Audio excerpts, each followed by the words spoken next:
People in southern England are not particularly fond of doodlebugs, but we must admit that they have provided a topic of conversation for the past 6 weeks.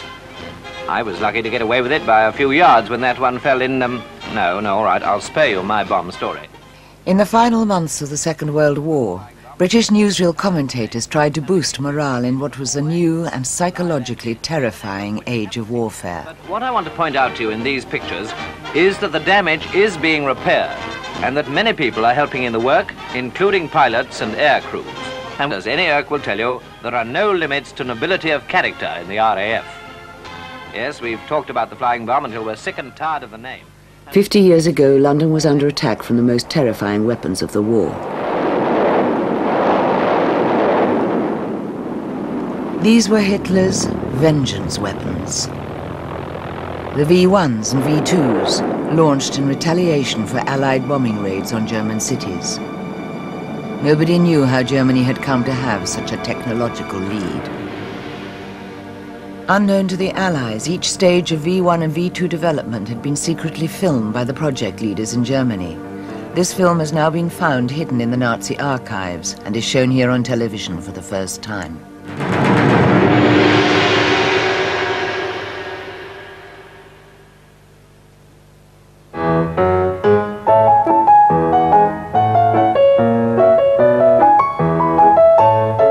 Long before the outbreak of war, Germany had taken the lead in a fashion for rockets.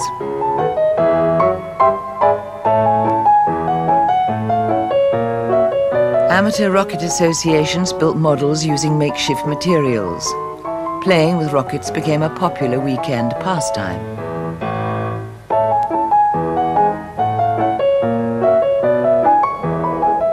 The German army took an interest in rocket development, but for different reasons. Under the Treaty of Versailles, Germany's army had been severely restricted. They needed new ways of waging war.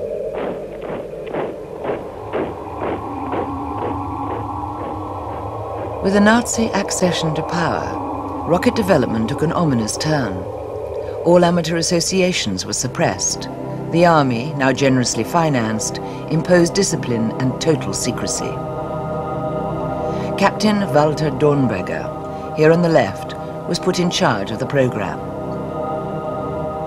He promised his Führer a new, deadly weapon.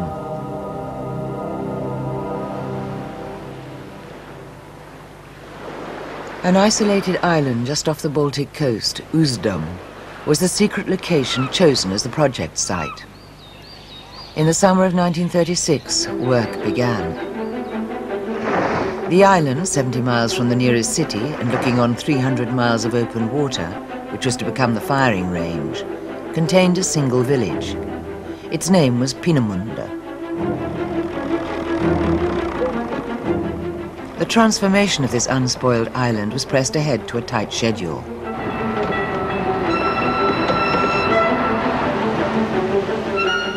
Dornberger, convinced he was leading an adventure that would make its mark on history, had all the stages of the building operations filmed.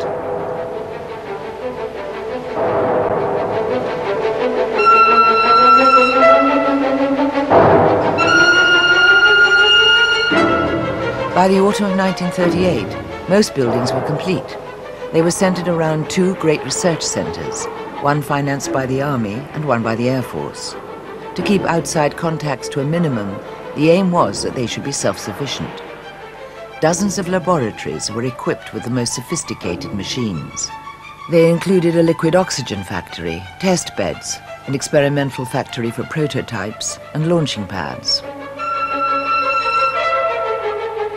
Peenemünde was history's first center of integrated research. A whole city was created for the research team. Cozy houses modelled on traditional farms, schools, sports centres, shops. All are closely guarded.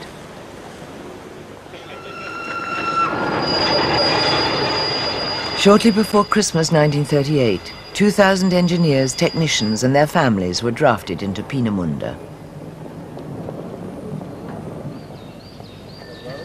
They were told that the work they would do was of vital importance for the forthcoming struggle.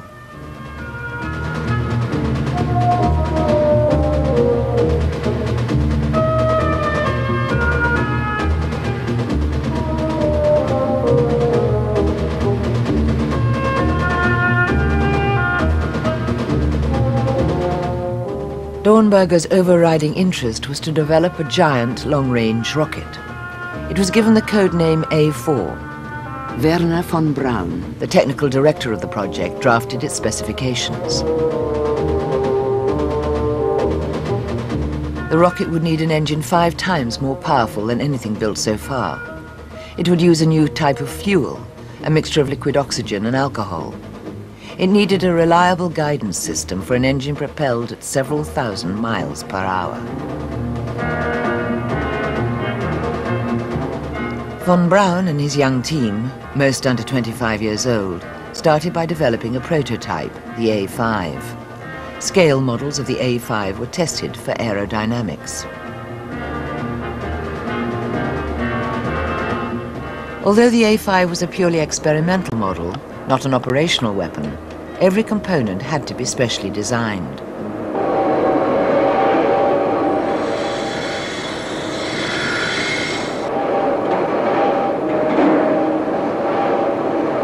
The scientists knew that the tolerance levels for the rocket's components would have to be more precise than anything engineered before.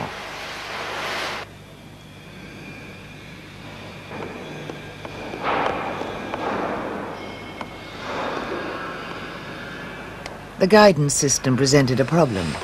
It was required simultaneously to keep the rocket stabilized on the line of flight, measure its speed, control the engine, and at the same time take into account the Earth's rotation.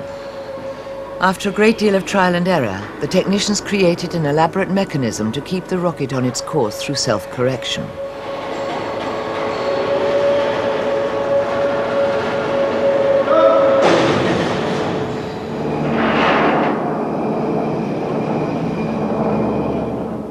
Disappointingly for the soldiers dreaming of long-range devastation, the A5 prototype contained no explosive charge in testing. The elegantly streamlined nose held only a parachute.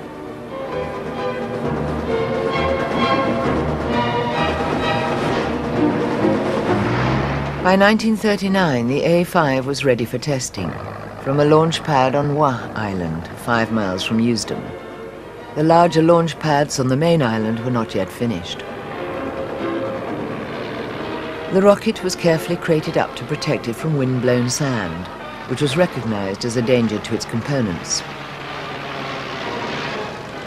The scientists and engineering team arrived to supervise the final checks.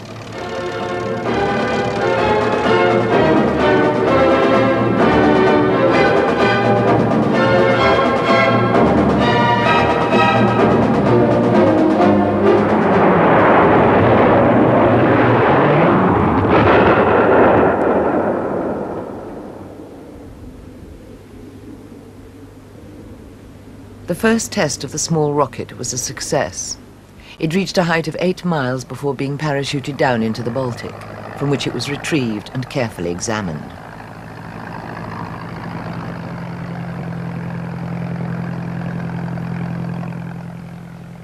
The scientists at Peenemünde had barely been aware of what was happening in the rest of Europe.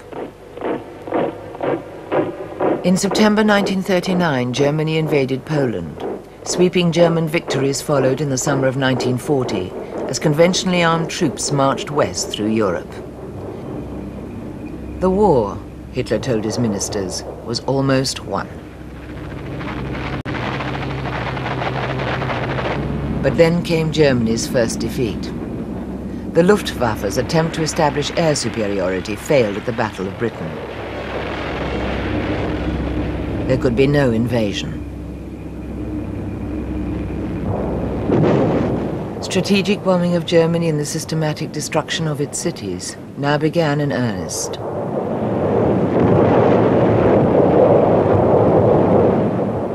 Terror bombings, Hitler told his commanders, could only be defeated by counter-terror. His desire for Vergeltungswaffe, revenge weapons, intensified.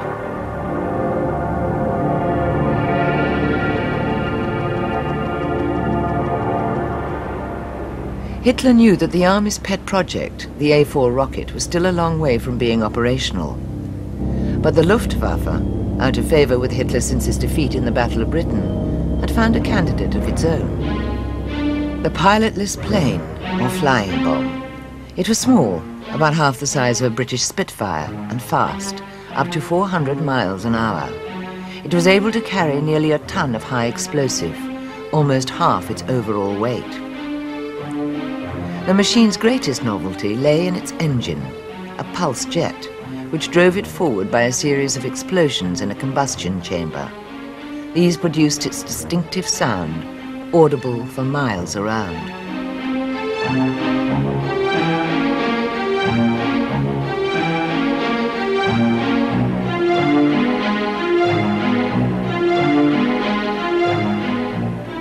The flying bomb could not take off under its own power.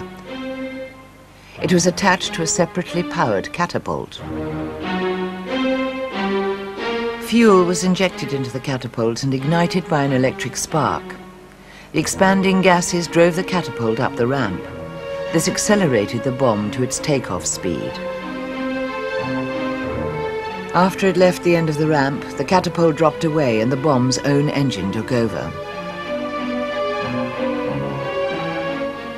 On Christmas Eve 1942, the first flying bomb carrying explosives was tested.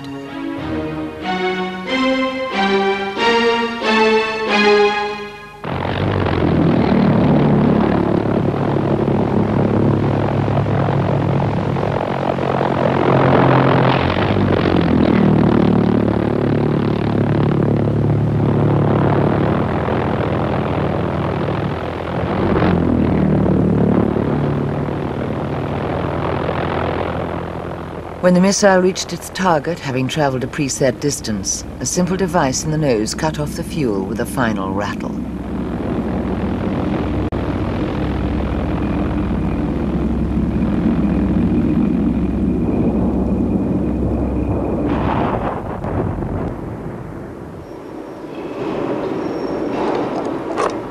While the Luftwaffe's flying bomb was heading towards operational readiness, another team at Peenemünde was still struggling.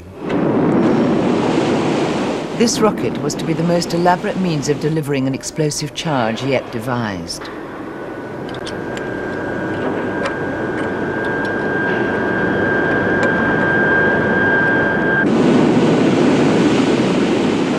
The superstructure was repeatedly tested in the supersonic wind tunnel over many months to ensure it was aerodynamically perfect.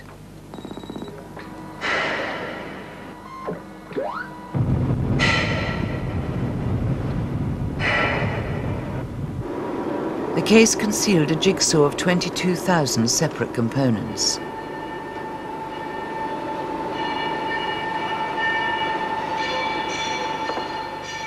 But because of its sophisticated design, the rocket itself was remarkably light, consisting of only 4 tons of metal.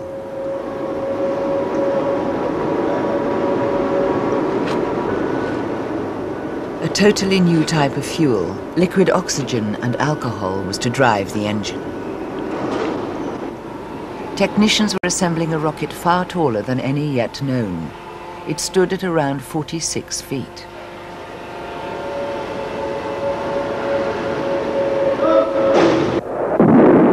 By the summer of 1942, the engine, which consumed 2 enormous tanks of fuel in a single minute, was functioning perfectly on the test bed.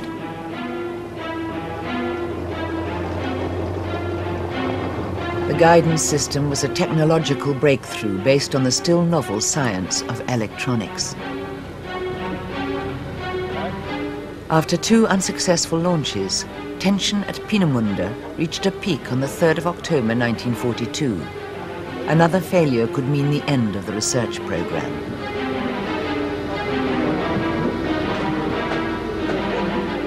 The gyroscopes, which would direct the rocket in flight, received their final tuning, the end of a long series of pre-launch checks.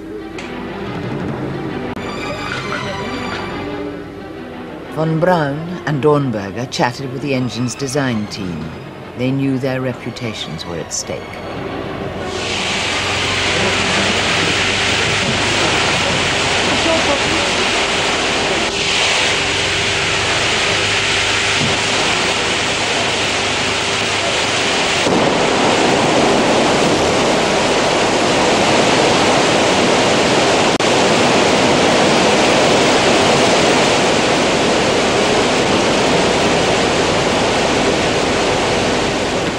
Liquid oxygen and alcohol were loaded into the fuel tanks.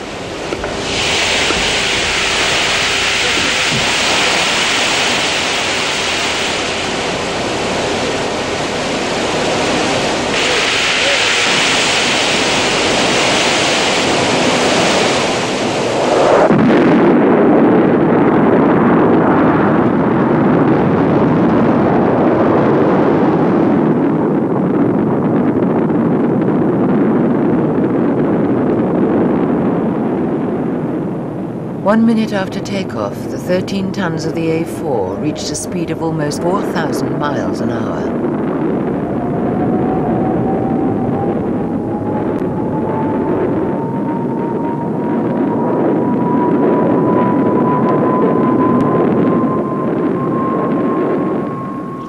Hitler was no scientist, but a long-range weapon that could not be intercepted, he could understand. To von Braun and his Peenemünde team, he sent a telegram of congratulation. The project was saved. Speer could now convince Hitler that the rocket program should become a top priority. The perfect offensive weapon, made for reprisals.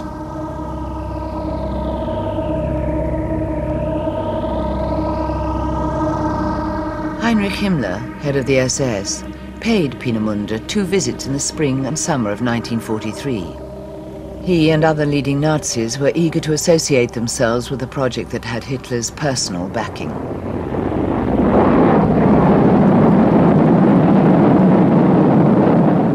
But the rocket was still not ready for mass production, much less operational use. 65,000 modifications of the original plans had to be made. Deployment of the new weapons that had been promised to the Führer had to be postponed month after month. Clearly, there were still problems.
While work on Hitler's secret weapons continued, a major building program was begun to prepare the sites where they would be stored and fired.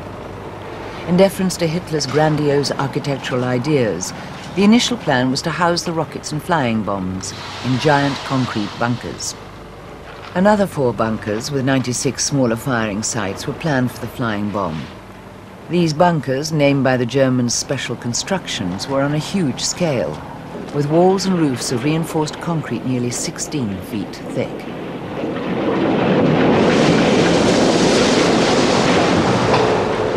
In the Pas de Calais, a system of support tunnels was prepared.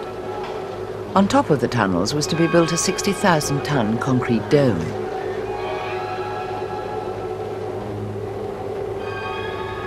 This enormous structure was to conceal a massive room for the launching of 14 rockets at once.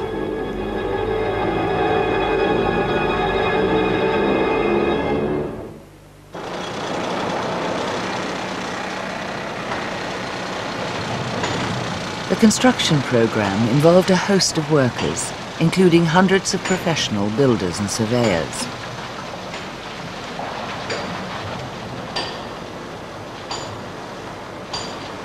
A flood of information, much of it on scraps of paper, now reached British intelligence.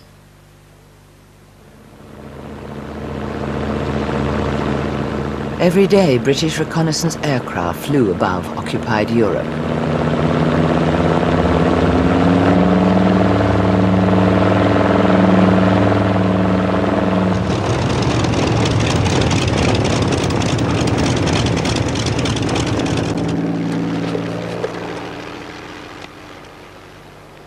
All the evidence seemed to point to some connection between the mysterious sites being developed near the Channel coast and the even more sinister establishment at Peenemünde. Photographic cover was intensified. Dr. R.V. Jones of British Scientific Intelligence briefed his team to study every detail of every photograph. It paid off.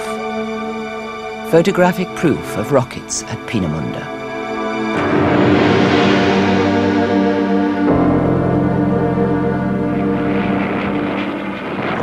A decision was immediately taken to launch a heavy raid by Bomber Command, Operation Hydra. On the evening of 17th of August 1943, 597 heavy bombers took off from Great Britain.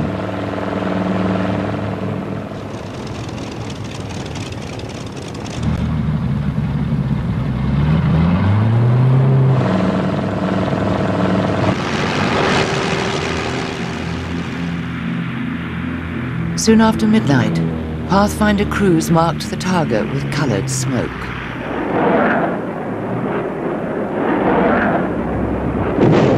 "1,600 tons of high explosive and 250 tons of incendiary bombs were dropped in an attack concentrated into only 45 minutes.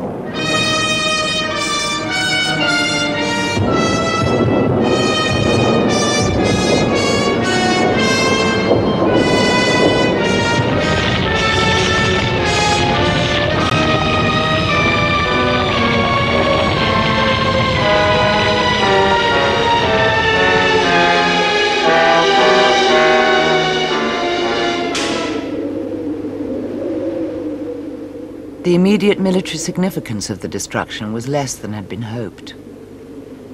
The Pathfinder indicators had been misplaced, and the main buildings were untouched. Most of the victims were foreign workers housed in a camp 3 miles away from what had been the main target. The real benefits of the raid on Peenemünde were indirect. The Germans now knew that the Allies had intelligence information about their weapons project. Fearing more raids, much of the testing previously carried out at Peenemünde had to be dispersed immediately.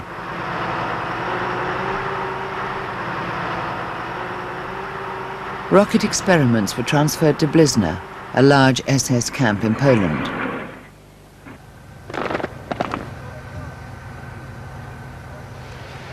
The timetable had suffered a short, but for the British valuable, delay.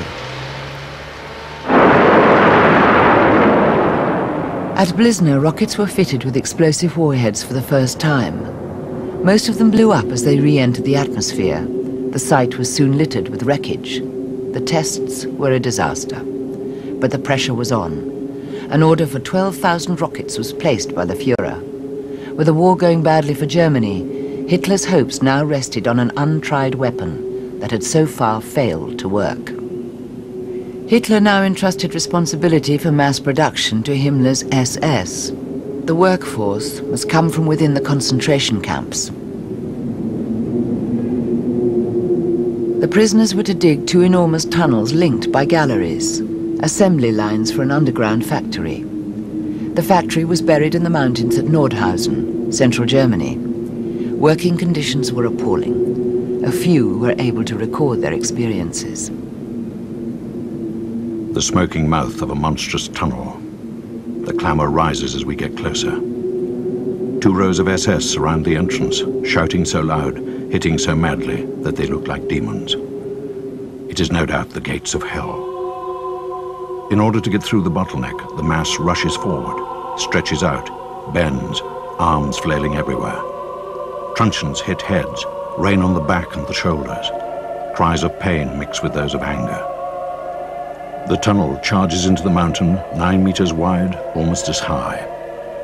Everywhere, grey-faced prisoners can be seen walking about, haggard and ragged, white with dust. Miserable creatures heaving along the rubble in cement bags, carrying boxes and girders. Next to the door of the gallery where we sleep, the corpses of the night are dragged from the blocks by the feet. Useless rubbish, which this hive of activity is ridding itself of.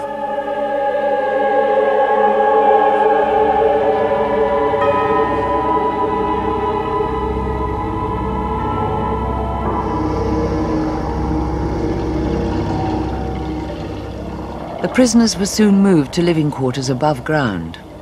Known as Dora, the camp was finished in the spring of 1944. It ultimately contained 32,000 men. Frenchmen, Belgians, Czechoslovaks, Poles, Russians. Many came from races which the Germans regarded as racially inferior, and all were treated with great brutality. Very slowly. I'm so tired I couldn't do it any other way. I get dressed. I've become so slow in everything, except for suffering. Hunger is already a torture. It's only 5:30 in the morning. The soup will be distributed at 2 this afternoon, not before. Now it's time again for the code, the blows, the work, everything. And tomorrow will bring the same torture. And the day after too. And over again, every day for months to come. Wounds fester all over my body. There's nowhere to wash. No water in the tunnel. Anyway, if we do find some, we mustn't drink it. If we give way to the temptation, the dysentery gets worse. So there is always this constant thirst. Work never stops under the ground of the heart.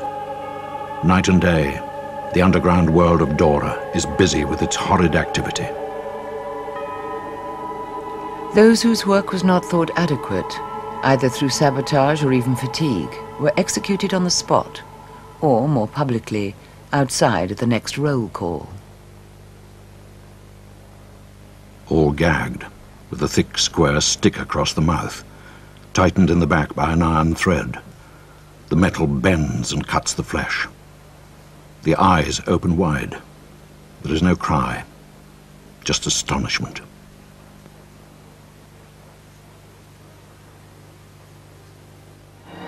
In seiner Rede rechnet Adolf Hitler mit den Feinden Deutschlands ab. Hitler's hopes of inflicting his revenge upon the Allies now rested almost entirely on his secret weapons. They featured increasingly in his speeches. At Munich, he told his audience that Germany would not lay down its arms as it did in 1918.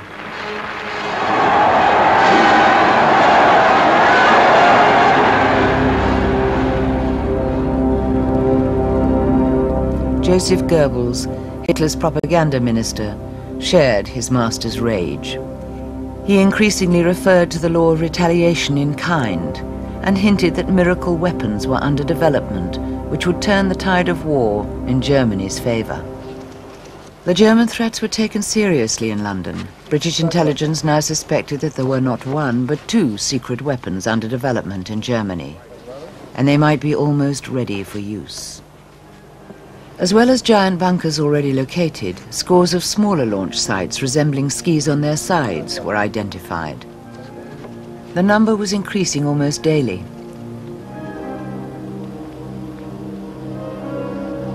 Their distinctive shape made them easy to detect on reconnaissance photographs.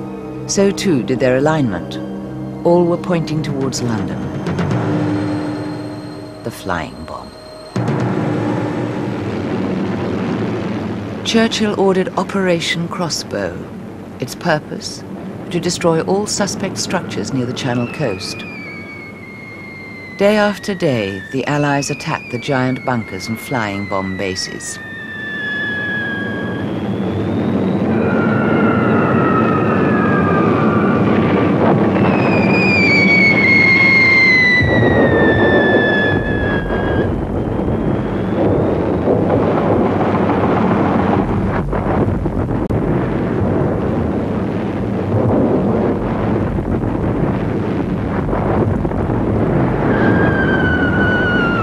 The Allies lacked a crucial piece of information. The secret weapons were not there, The structures were now no more than decoys. The Germans had abandoned them months earlier. Hitler had decided to launch his flying bombs from lighter, prefabricated ramps, which could be erected in a few hours and were almost impossible to detect.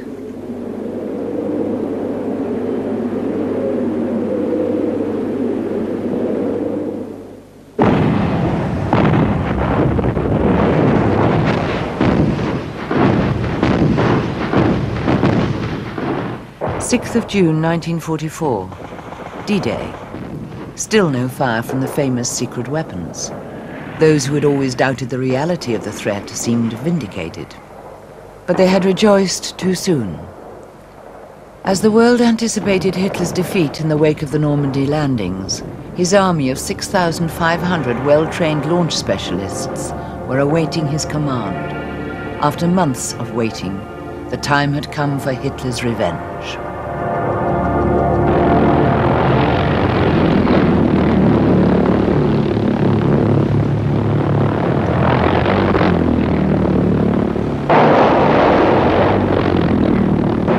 On the night of the 15th of June 1944, 244 weapons were unleashed.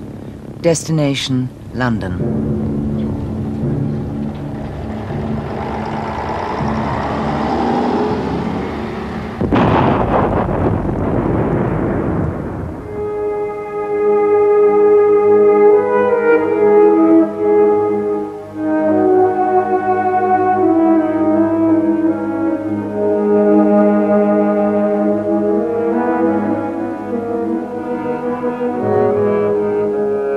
The Reich Press was proud to announce that reprisal weapon number 1 had entered into action.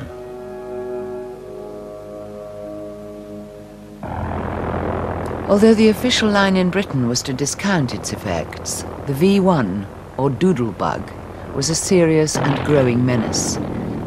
5,000 were launched in the first 36 days. Daily life over much of southern England was dominated by listening out for the rattle of a doodlebug about to dive. 12 seconds of silence before impact.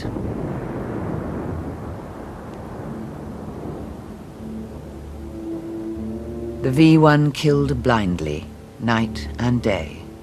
On the 23rd of August, a flying bomb on a factory at New Southgate claimed another 233 dead and badly injured.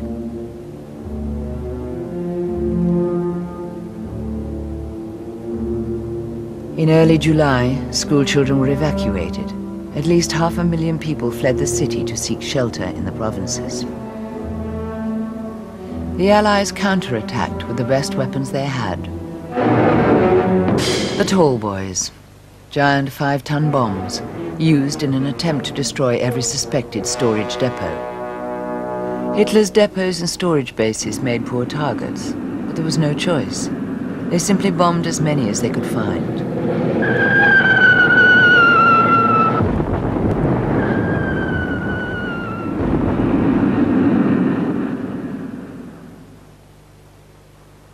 In their own airspace, the British struggled with how to defend civilians from this new, elusive weapon. From mid-July, after initial confusion, a 3-tier system of defense was in operation. Along the coast were amassed thousands of guns. Many were directed by radar and fired shells with proximity fuses.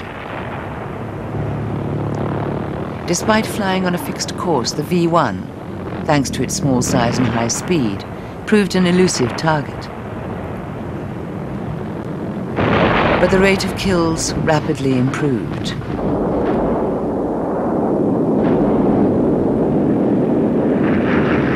Between the coast and the outskirts of London, the fighters had a free hand. In what became known as Doodlebug Alley, the fighters tried to shoot down the missiles over thinly populated countryside.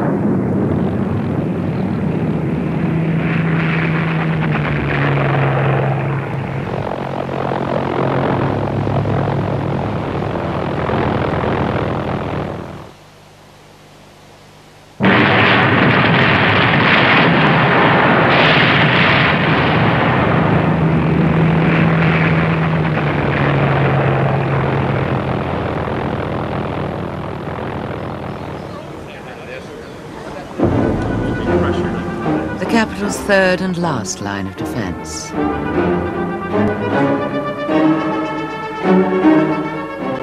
Thousands of barrage balloons assembled along the North Downs.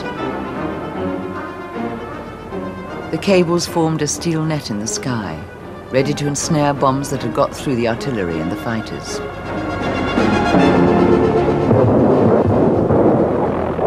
The flaming exhausts of the flying bombs made a striking sight after dark. They also provided a target for the defending gunners and fighters. But still the V1s got through.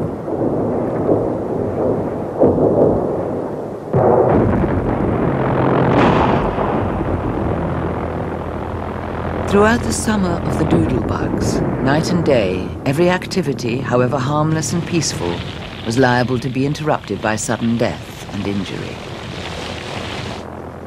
Londoners took shelter as best they could.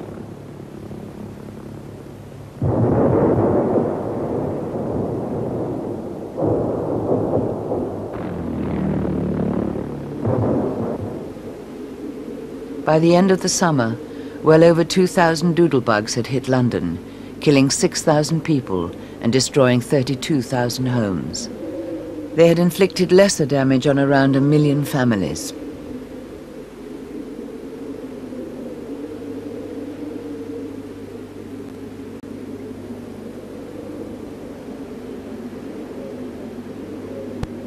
But popular morale did not collapse. Southern England was sustained by the news of the Allied progress in France, which suggested that their ordeal would soon be over. Newsreel commentators tried to keep their tone bright.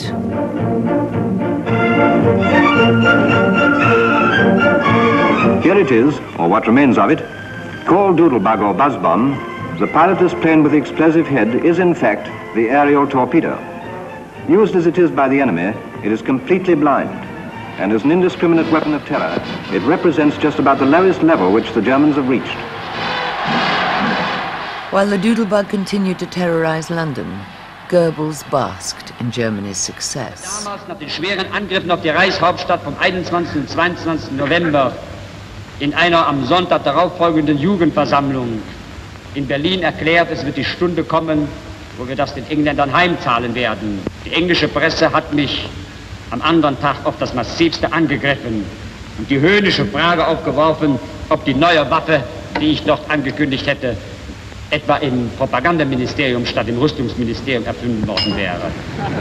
Ich habe es damals nicht für meine Aufgabe gehalten, die Engländer eines Besseren zu belehren, sondern ich war im Gegenteil der Überzeugung, je länger sie glauben, dass sie nicht kommt, umso besser ist es. Denn die Überraschung ist auch eine Waffe. Goebbels knew that Hitler had a further surprise in store for his enemies. A totally secret and totally mobile new way of launching a rocket.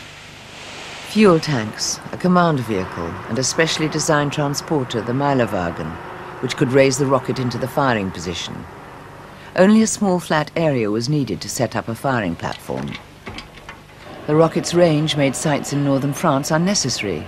The Belgian Ardennes and The Hague, still in German hands, were quite near enough.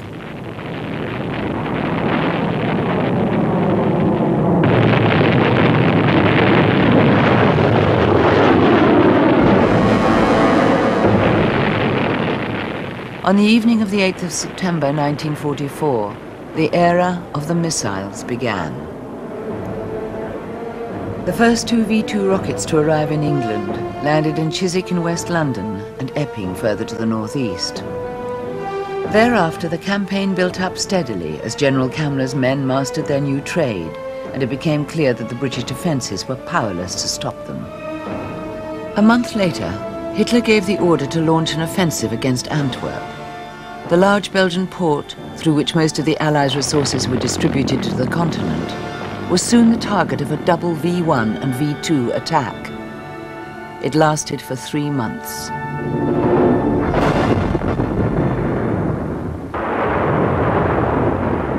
The number of rockets arriving in England climbed week by week to nearly 10 a day. A miserable winter and the failure of the Allies to win the war by Christmas added to the gloom.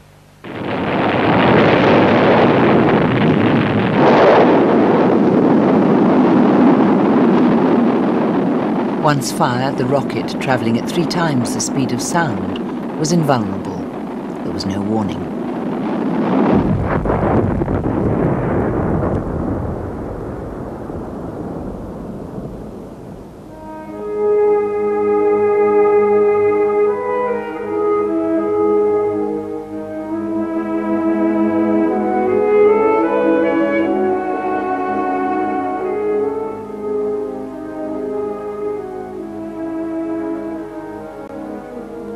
Kammler, a fanatical Nazi, carried on firing rockets with Germany collapsing around him. The philosophy of Hitler kept him going. Revenge.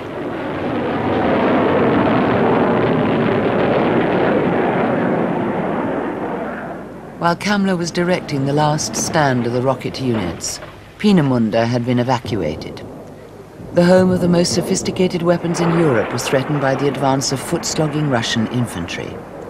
The engineers travelled across a Germany that had sunk into chaos. At the end of March, as the last V2s were falling in London, the Dora Nordhausen factory was closed. On the 3rd of April, the camp was evacuated. Those prisoners who had survived its horrors now faced what became known as the Walk of Death. The weakest members were killed along the way. On the 11th of April, the Americans liberated the prisoners, too weak to move, who had been left behind at Nordhausen. Colonel Farriers was one of the liberators. We belonged to the hardened and seasoned hospital troops, and we thought that we'd seen it all. Carrying a stretcher, we rushed to the nearest building. As soon as we get to the entrance, we're confronted by reality. Before our eyes lay rows of skeletons, just barely covered with skin. Men are lying, starving, with pallid coloring. Their striped outfits with their registration numbers are hanging from their bodies, the last vestiges of those who had enslaved or killed them. A Frenchman had collapsed on a dead companion, huddled up as if trying to keep him warm, not even realizing that his friend had died 2 or 3 days before, incapable of the slightest movement.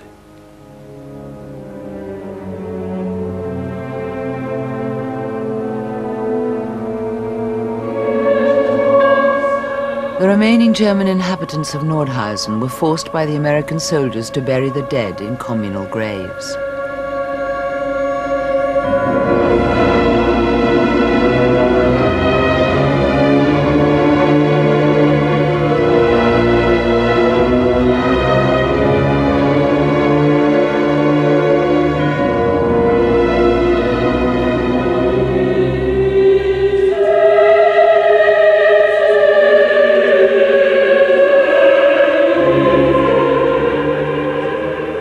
More than 25,000 men perished by neglect or deliberate murder in producing 6,000 rockets in this one underground factory. 4 men dead for every rocket. Werner von Braun, his arm in a plaster cast after a car accident, gave himself up to the Americans on the 2nd of May 1945. He brought with him several tons of German technical archives. He was not prosecuted for alleged war crimes. The Americans decided that German knowledge and expertise were more important. Von Braun was recruited to White Sands Base, New Mexico.